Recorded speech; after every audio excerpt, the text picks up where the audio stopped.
жасалған деп көңілді бітті жоқ бастады. Егер екінші категорияны келетін болсақ, ана қабыл. Вот онда сонда әңгіме болады. Мүмкін халық жинайсыз. Онда бүкіл өздеріңіз сұрақтарыңызды қоясыз. Онда жұмыс болады. Әлішер жоқ жасал. Сейчас.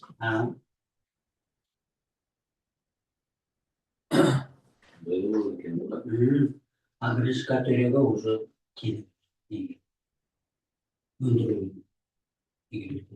Ана биологтар осы өткендегі биологтар ол басқа ма? Олар басқа мынау Алматы химиялық шөптер зерттеп. Жаңа ержан жеткендар олар бізге жоқ. Солар шөлде тұрып келіп кетті ғой. Шөп олар бөлек. Олар шөптің құрамын зерттейді. екінші сарсуда дейді. Теректен ұйыған жоқ. Теректен ұйыған дейді. Сарсуда. Сарсуда. Өлкілізде күйіп кеткен. Сонда шөптің ішінен бет бар. 86 жылдан кейін теректен бет 88-ден кейін. Бәрі өзгересің ол шөп. Бағадан кейін зерттелмеген. Бұл жігіттер қымбаттың деп отыр. Осында бірейде жатыр. Ботаники үстінен келіп Ботаники хозяйствоға жер алады ғой. Сонда жер алғанда сол жерде қандай шөп бар. Соның бәрін қоса өзі кірісіп береміз дейді. Осы менге су шығарып бересің.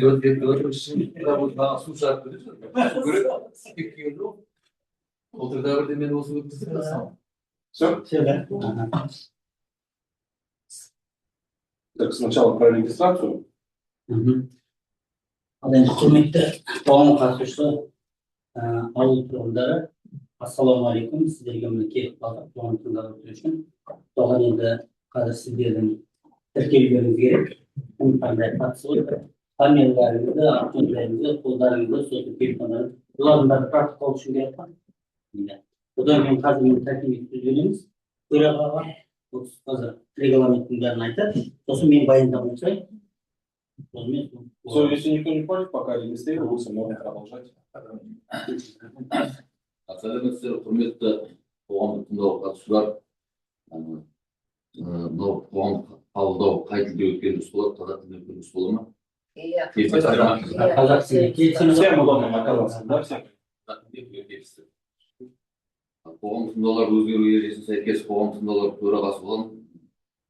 Мен осы Абакер Қанат Серікұлы. Бүгін 26-13 мамырда, 24-30 қаңтардағы лицензия учаскесінде қатты пайдалы қазбалар барлау жүргізу кезінде бүлінген жері рекультивациялау жобасы және ықтимал мәселелер туралы есеп бойынша ашық жиналыс түрінде қоғамдық тыңдаулар өткізілуде. Қоғамдық тыңдау деп тыңдаудың ашық деп жарияланады. Ашықсың ба? Ашық. Қоғамдық тыңдаудың бастамашысы Пратус Александрович, жауапкер жеке кәсіпкер, экологиялық құжаттаманың мердігері Green Ecology жеке кәсіпкер. Қоғамдық тыңдаулар өткізу ережесіне сәйкес хатшыны сайлауымызға деді. Хатшы қоғамдық тыңдаулар хаттамасын мемлекеттік және орыс тілінде сапалы жасауға жауапты болады. Хаттама қол қойылады және екі жұмыс күні ішінде хаттаманы экологиялық картаға жүктейді. Байжан Ербол Тасболатұлы, хатшы болып сайлансын ба?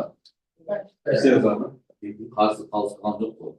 Мысалы, қабылданды, хатшы сайланды.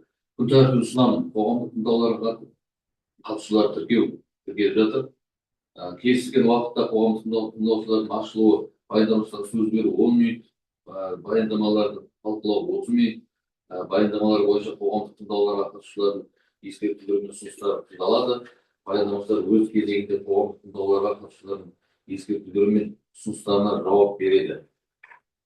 Қоғамдық тыңдаулардың қорытындылау 10 минут болады. Сөз қарсылық болмаса сөзді хатшыға берейік. Байжан Ербол Тасболатұлына берсін. Рахмет. За рекламу всех устраивает, да? Қол көтеріңіз, рекламаны тұрғанша бәрін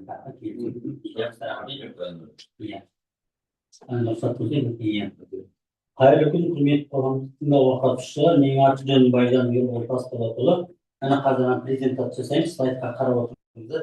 Екінші слайдқа байқалып, Бүгін экология кодексінің 73 бабына сәйкес біз қатты пайдалы қазбаларды барлау кезінде бөлінген жерлерді рекультивациялау, қалпына келтіру жобасы бойынша қоғамдық тыңдау өткізіп отырмыз. Үшінші слайд, третий слайд. Жоба 2024 жылғы 30 қаңтардағы нөмір 24-29 лицензиясы бойынша телім бойынша әзірленді. Жер қойнауын пайдаланушы Kratos Resources жеке жауапкершіліктегі компания болады. Негізгі мақсат геологиялық барлау жұмыстары кезінде бөлінген жерлерді қалпына келтіру. Четвертый слайд.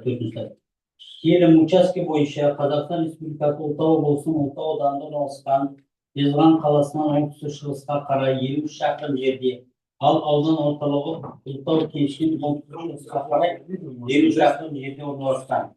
Ең жақын тірі елді мекендер Жезқазған мен Сәтбаев қалалары. Ең жақын елді мекен Ұлытау облысы Ұлытау ауданы Борсеңгер ауылдық округіне қарасты Борсеңгер ауылы.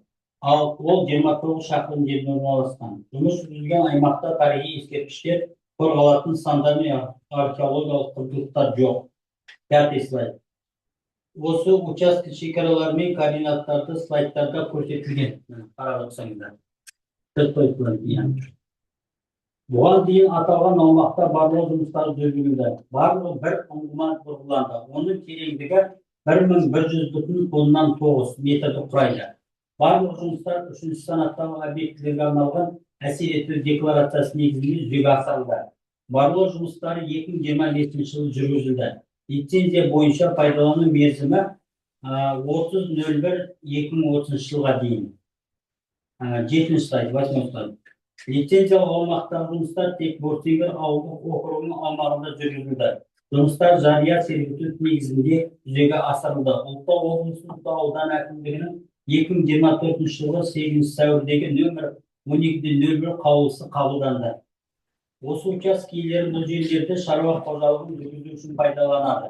Барлау жұмыстарының нәтижесі бойынша бұл телімде пайдалы қазбалардың өнеркәсіптік маңызы бар қорлары жоқ екені анықталды. Осыған байланысты рекультивация жасау, яғни бөлінген жерлерді қайта қалпына келтіру қажеттілігі туындап отыр. 8-ші слайд, 8-ші слайд. Жобаны әзірлемес бұрын мамандардың тапсырыс берушінің және уәкілетті орган өкілдерінің қатысуымен аумақты зерттеу жұмыстары жүргізілді. Нәтижесінде тиісті құжаттар жасалып, жұмыс көлемі анықталды. Әдетте жаңа қағаз берді ғой, осыдан телімнің жалпы ауданы 9517,36 гектарды құрайды.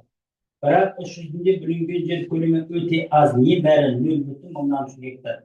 Геологиялық барлау кезінде бұрғылау ертіндісін жинау үшін көлемі 5,3 метр болатын 2 зуб арнайы шұңқыр ұйымдастырылды.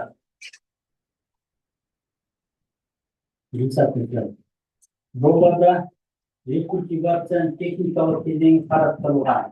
Жер бетін тегістеу, топырақты тығыздау және бұрын алынған құнарлы қабатты қайта төсеу. Жұмыстар бүлдерлер техникасын қолдану арқылы жүргізіледі. Және 2026 жылғы жоспарланған.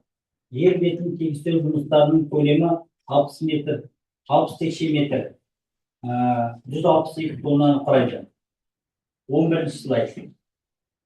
Қоршаған ортаға келетін әсерге тоқталсақ, ол өте аз және қысқа мерзімді. Негізгі әсер ету көздері жер жұмыстары мен техниканың жұмысы.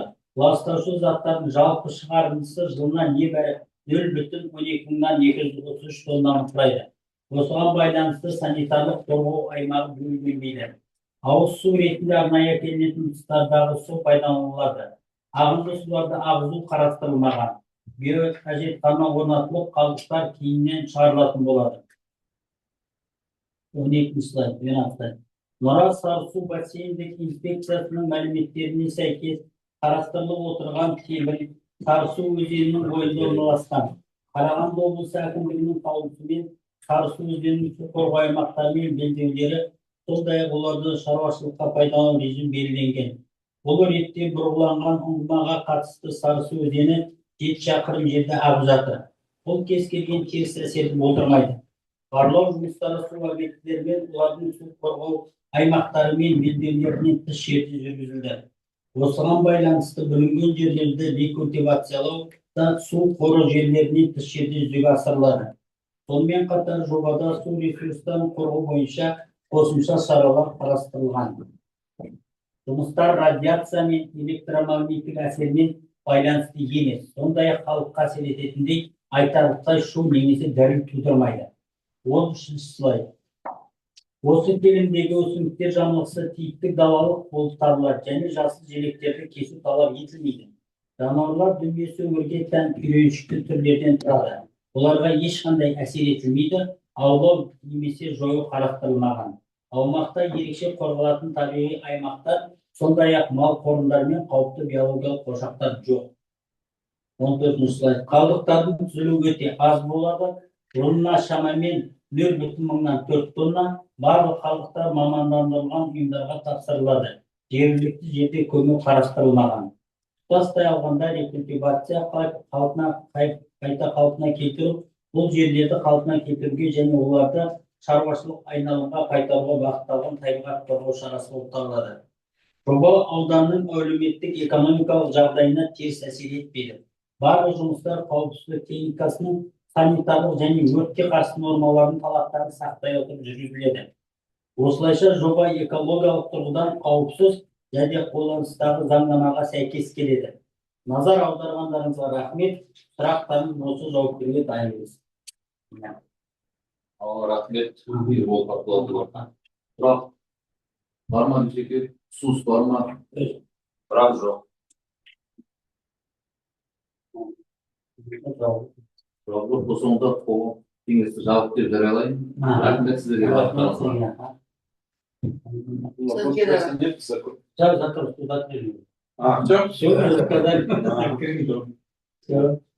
Жақсы, түсінбей жатырмын. Я походу флеш подгорел.